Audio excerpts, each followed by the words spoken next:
ജോഷി സംവിധാനം ചെയ്ത ആന്റണി എന്ന സിനിമയിലെ ബൈബിളിനെ അവഹേളിക്കുന്ന തരത്തിലുള്ള രംഗങ്ങൾ നീക്കണമെന്നാവശ്യപ്പെട്ട് ഹർജിയിൽ അനുകൂല വിധിയുമായി ഹൈക്കോടതി. ജോജി കോലഞ്ചേരിയാണ് രംഗങ്ങൾ നീക്കണമെന്നാവശ്യപ്പെട്ട് ഹൈക്കോടതിയെ സമീപിച്ചത്. സിനിമ ഇറങ്ങിയ ദിവസം തന്നെ സോഷ്യൽ മീഡിയയിലൂടെ വിവാദ രംഗങ്ങൾക്കെതിരെ നിരവധി പേർ പ്രതിഷേധിക്കുകയും പ്രതികരിക്കുകയും ചെയ്തിരുന്നു. നിയമപരമായി നീങ്ങുന്നതിന്റെ ഭാഗമായി ജോജി കോലഞ്ചേരിയുടെ നേതൃത്വത്തിൽ സെൻസർ ബോർഡിനും പ്രൊഡ്യൂസർക്കും പരാതി നൽകിയിരുന്നു.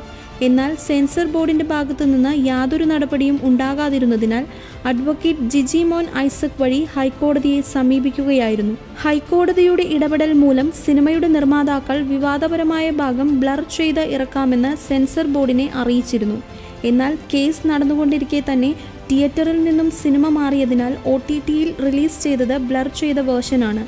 സിനിമയിലൂടെ ക്രൈസ്തവരെയും വിശുദ്ധ ഗ്രന്ഥത്തെയും കൂദാശകളെയും മനഃപൂർവ്വമോ അല്ലാതെയോ അവഹേളിക്കാൻ ശ്രമിക്കുന്നവർക്ക് ഇതൊരു മുന്നറിയിപ്പായിരിക്കട്ടെ എന്നാണ് ജോജി കോലഞ്ചേരി ഫേസ്ബുക്ക് പോസ്റ്റിലൂടെ വിധിയോട് പ്രതികരിച്ചത്.